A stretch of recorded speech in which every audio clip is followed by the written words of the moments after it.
Hello, gorgeous people. So it's runic Thursday today. Oh, so it's a bit harder when I'm in here because I've got a little table to put this on, but it's a bit wobbly.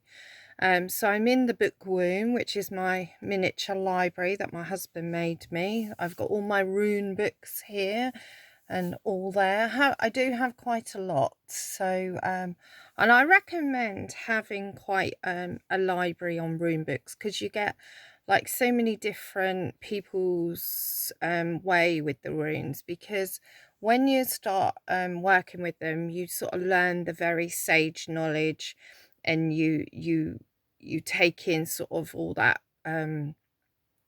information. But the longer you work with them, that's when you get sort of the more intuition and the connection, and it becomes very different how you work with them and stuff. So for runic Thursday, what should we discuss today? Well, we've gone into Fehu. So we went into Fehu today, which is Wednesday. So I'm doing this on Wednesday.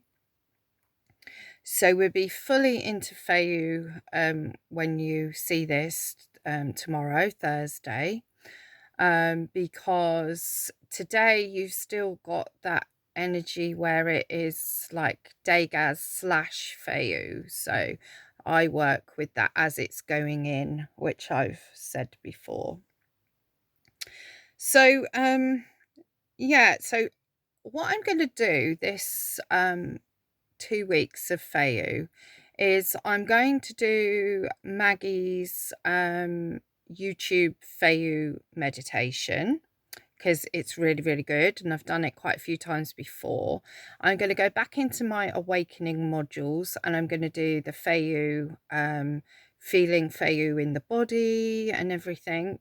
And I've started my Fehu healings. So have my little guinea pigs, and so they are receiving Fehu healing energy.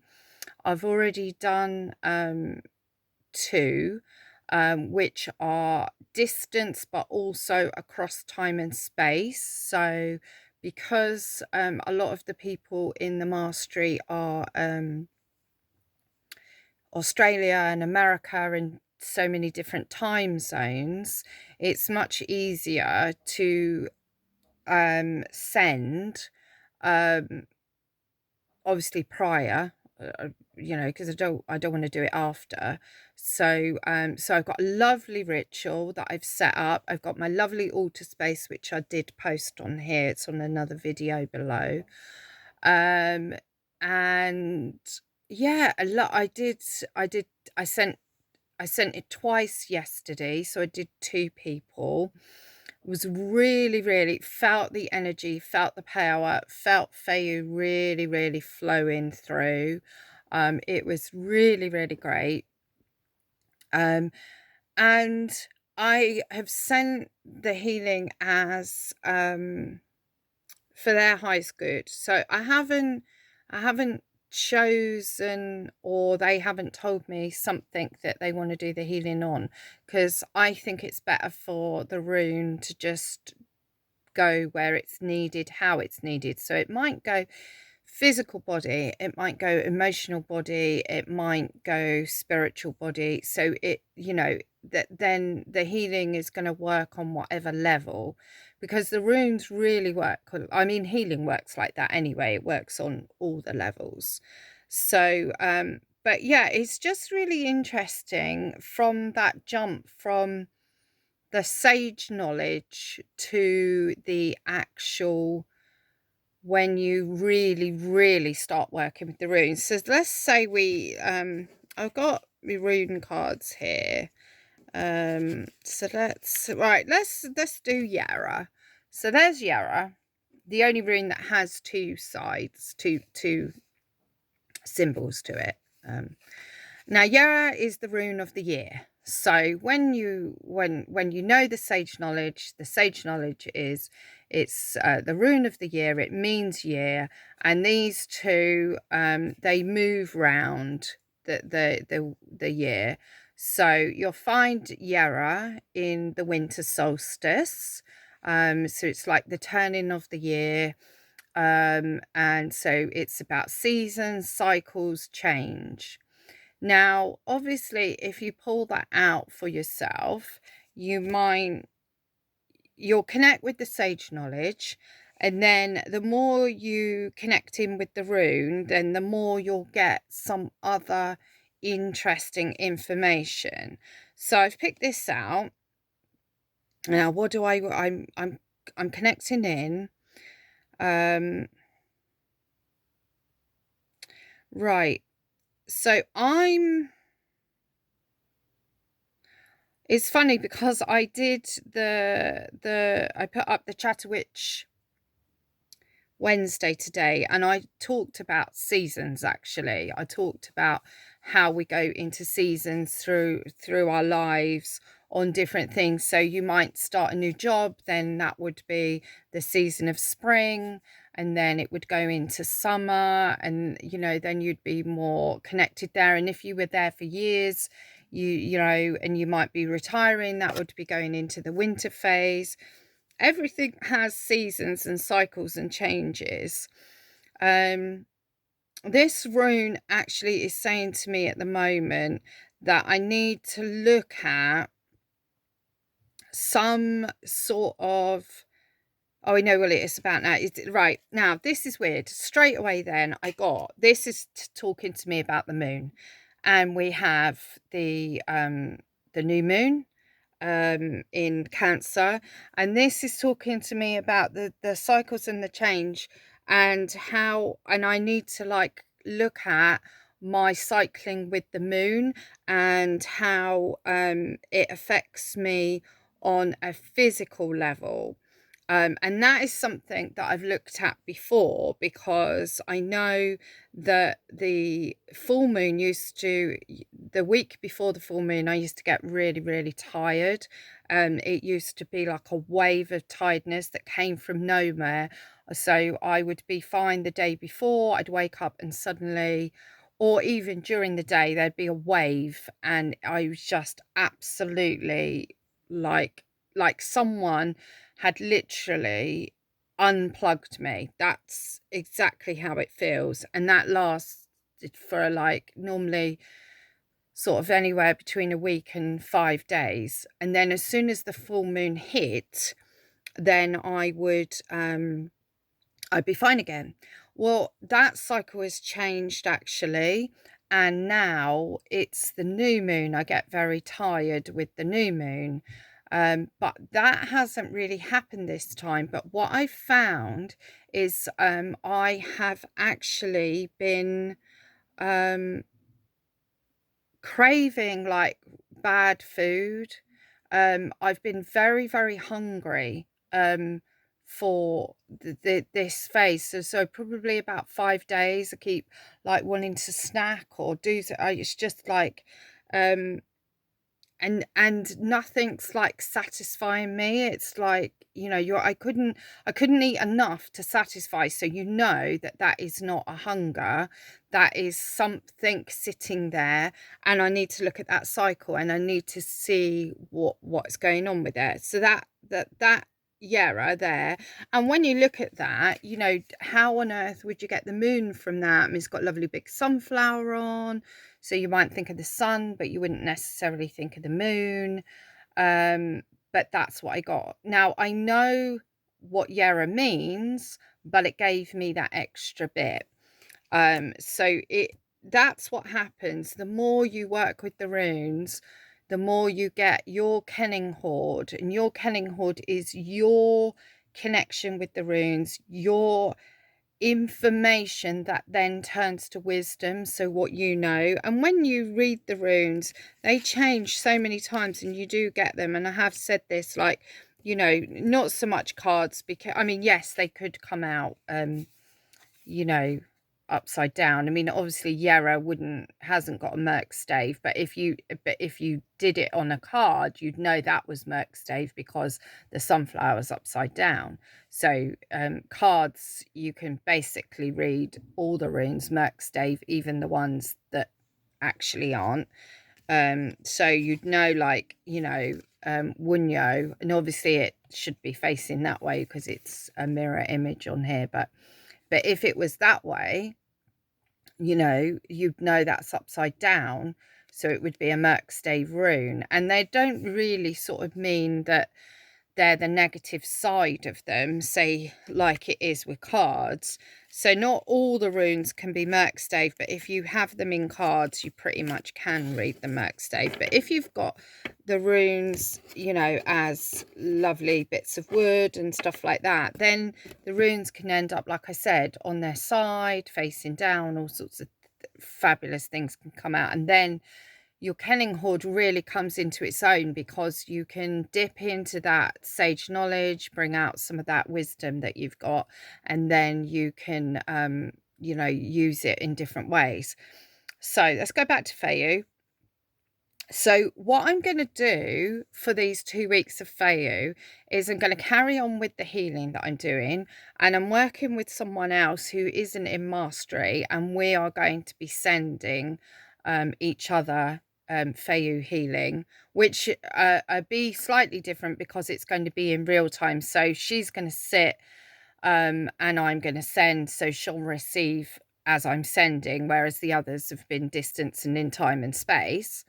But it'll still be a distance healing, so I'm not doing any hands-on physical with someone here, which would be another nice way to do it further down the line. That is going to be something to look into. Now, the other things that I've done is I've done my rune sigils. I love doing rune sigils. I started off with the bind runes, but I didn't quite get into the bind runes so much. And because I've always worked with sigils, or have done for years, I love sigil work. And you can play and do so much with sigils.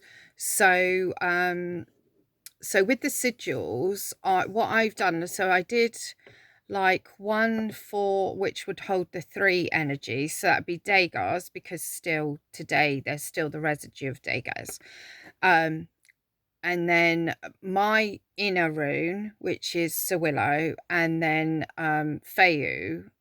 No, that's wrong. So it'd be Dagars / Fehu, then my inner rune, which is Sawillo. So there's those 3 runes there, and I've done a lovely sigil for them. Then I've done a sigil for Fehu and Sawillo. And then I'm changing and I'm going into Yera as my inner. So then there's going to be Fehu and Yera. Oh, there will be obviously a Fehu, Sawillo / Yera as well. So, and I love doing these sigils, and I've got a little book that I put them all in, and then you can dip in and out of them and use them for things because again, you sort of think, oh, well, that energy there was this, and you can use it. So yeah, so I'm going to really delve into Fehu. I'm not really going to look at other things. I'm just going to look at working with that Fehu energy. Now, Fehu for me is my sage knowledge about Fehu is that it is the rune of movable wealth. So it was cattle, which it's known about. I'm not going to go too much into this because there's so many books and so many people on the internet talking about the actual, sage knowledge, as I call it. Or not I call it, but that part of it is like the sage knowledge bit. So for me, although I look at all of that, I think of Fehu as the life force, the lifeblood, the the life force in everything. So like the sap in the trees, the blood in us, which my rune sister Amanda did a whole thing with the runes last year, and she did anatomy in the runes, and she said that Fehu is the blood, which makes perfect sense. for again, like with that, I connect bloodstone with Fehu, I connect citrine, amber, um even probably garnet is in there, because that has that energy. Maybe some ruby, pyrite, aventurine. They're more to the wealth side of like the money side. And then you have to think of like it on the different layers. So on the physical sort of level, it might be the blood force, the life force within us. On the physical level of looking at, say, the root chakra energy, which is our survival, and that sort of thing, grounding, and all of that, is it's gone. It's just gone from my head. What was I talking about? Oh God, I don't know what I was saying. Hopefully it'll come back. So it was talking about the grounding and that sort of energy of it. I mean, it's not a very grounding rune. It's not like Uru's, which is like quite a grounding rune. But with Fehu, you're gathering all that energy and letting it come through you, and then grounding it into the earth. So you are pulling it down. Fehu's sort of about, our life force on every level. So like I say, that chakra energy of survival and basic needs met, and then when you sort of like try and take it up, say you're looking at the emotional side of it, it's very much about self-worth and self-respect and self-esteem and all of those things. And everyone knows, if you don't have a lovely foundation where you feel that your needs are met and that you're safe and you're secure, which is all wrapped up with the root chakra energy, then you become someone who doesn't value themselves, because you've never had that sort of connection where you felt safe enough, and so and then you doubt yourself and all of that sort of thing. So that always all wrapped up with Fehu. And then for me, there's like this shadowy aspect of like which I think it is in the ruin poems, about greed and stuff like that, because about the wealth, and okay, it's movable wealth, so it's not like your house, so it's not like a mortgage, that sort of wealth. That's more connected with Athala and heritage and hereditary sort of wealth in that way. This is about things that you can pick up and move. So the reason it was cattle was because that's what our ancestors bartered in, and that the more cows you had, the more cattle you had, the more wealth you had. And then you had land for those cattle to be on and things. So but you could move them, you could move them, or you could sell them on. And then as we've changed in society and stuff, that wealth has become money, connection to Fehu. And so we use that money to buy things, and and food and whatever.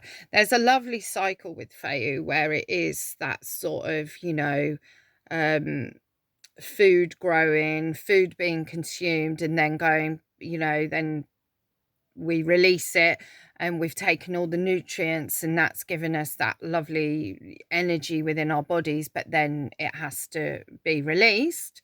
And then that goes back into the earth to be thinking like our death cycle. We're born from the earth, we and then we eventually go back to the earth. It's that sort of energy with Fehu. It's that constantly cycling of that energy. And the shadow side, there's a couple of shadow sides for me. There's the shadow side of greed, wanting more, never enough. It's a bit like me this week with like, I just didn't feel satisfied eating. You know, I mean, I didn't sit and stuff my face, although I really wanted to, um, because I knew that wasn't going to do anything. Because even if I had like a sandwich or something, that just wasn't doing it. Nothing was, say, you know, satisfying this like hungry feeling within me. And a lot of people are like that, aren't they, with money and stuff? Like, the more they get, the more they need. They're never satisfied, you know. People that are very materialistic, and that, you know, they have to have, you know, certain things. They have to have, let's say something quite frivolous, let's say handbags. You know, some women like handbags. I'm not dissing liking handbags, that's fine. But, you know, say like you're into designer, and you've got to have that handbag, and you cover over that next handbag, so you're never appreciating that handbag. And then also there's a horrible shadowy aspect of then like gripping hold and try, you know, because it can be stolen, it can be taken from you, you know. So you're in that state of fear and worry, because what you've got, you know, someone can take. I mean, that's all shadowy stuff. And then you've got the shadow aspects of like the self-worthy thing, and like, say, the narcissistic person, the arrogant, you know, only cares about themselves, doesn't care about others, doesn't care about people around them. You know, if you look at that goodness of Fehu, it's all about sharing, it's all about, you know, helping others, you know. um it's that energy of togetherness, you know. So like now, this is a bit like a Fehu-y energy, because I'm sharing my knowledge with you. You're not paying me, I'm getting no money. I've only got like a couple of people that watch my channel anyway, so it's not like I've got thousands of subscribers. You know, I don't have any money coming from this. I don't expect anything from this. I'm just doing it. I'm just doing it. And if one person listens and they can take something from it and it can help them, then that's the reason I'm doing it. I mean, I could put this video out and no one watch it at all. So why do it? Would be a lot of people, because a lot of people, it would be, well, you know, why am I going to waste my time sitting doing a video that no one is going to watch? Complete waste of my time, complete waste of my energy. I'm not getting anything for it. And so many people say, well, why would I do that? You're not paying me for it. I'm not, you know, the people that say, well, I'm not going to do that because I'm not getting paid for it. So Fehu's I think Fehu holds a lot of that charity energy in the good way, like that good side of doing things because it's good, because it's for the next generations, because you're putting it forward, because you're putting it out there. It's not for any rewards. It just is. So you're releasing that, you know. And it's the same with like money, you know. If I've got some money, and I mean, recently, as you know, if you've watched any of my other videos, I commissioned a set of runes for my birthday from a lovely man, Tom Holder, I think his name is. He's blacksmith. I wanted a set of like iron runes. I wanted a metal set of runes. And so he's like spent all his time and energy making this beautiful set of runes for me. So there's really lovely energy in there. There's lovely Fehu energy. There's other energies. There's Kinaz, because it's like, you know, blacksmith energy and all of that. And there's probably loads of other runes in that. But the energy in it is this, that he has spent this time and effort, and he's put his heart and soul in for me to then buy them, you know. So then I'm giving him money, and then he then might buy food with that. He might pull it towards his electricity bill. He might buy some clothes for his children. He might, even go to the pub and have a meal with his partner, or buy himself, something. So it's paid forward. So if let's say he then goes to the pub with his partner, they are then, so then he is giving again to his partner. She's then enjoying time with him. And so the fact that I got in touch to commission a set of runes has such an ongoing effect. So they're sitting in the pub, they're then buying food from the pub. There's people that work in the pub, they're going to get wages. So, and then they're going to get wages. Let's say a waitress, Mandy that serves them, and then she gets paid at the end of the week. And of course, she's got paid for all the other things she's done and all the other people that there's a connection with. Do you see all that interweaving? And then Mandy goes out, and then Mandy buys new trainers for her son. And then, it's just ongoing. It's just such an ongoing thing. And that is Fehu energy to me. It is this powerful just circle of life. It's such a circle of life rune. It's the first rune. It's Freyzet or Freyazet, interchangeable in some eyes of some people. Most people seem to say Freya now more than Frey. And there's the lovely stories in there of Freya and the amber necklace with, and she commissioned this necklace, and I'm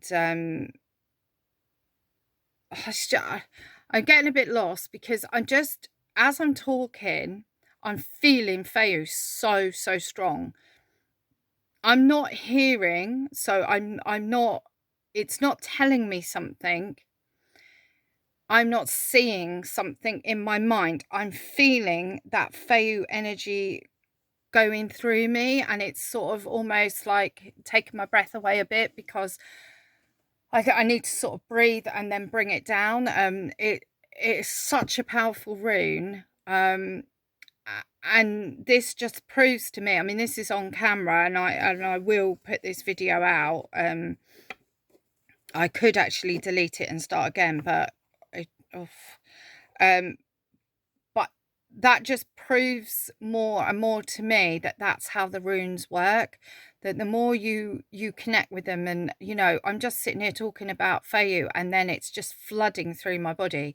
I'm actually quite struggling to breathe, and it's not in a horrible way, but it's just that powerful energy. And I know that I need to like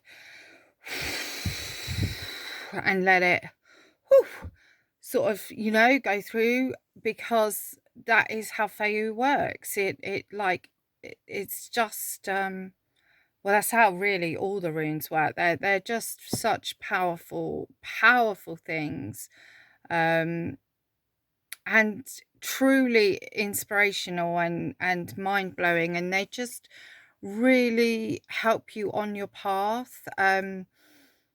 It's just amazing. I think I'm going to leave it at this. I might do a little follow-up, maybe, but yeah, I need to actually go and stand outside barefoot and do a bit of a because it's come through, and I need to release it. So so I'm going to leave it at that. It's probably one of my all over the place videos as normal.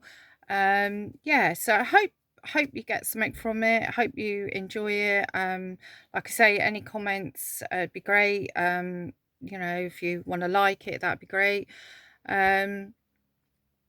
And I shall be back. I may not be back till Chatterwitch Wednesday next week. I may be back with some other things. I did have some other Fehu stuff I wanted to talk about, but yeah, maybe I'm not meant to at the moment, so that's fine. And yeah, I'm going to go. Love and blessings, and take care. Have a lovely weekend, and see you next week. Bye.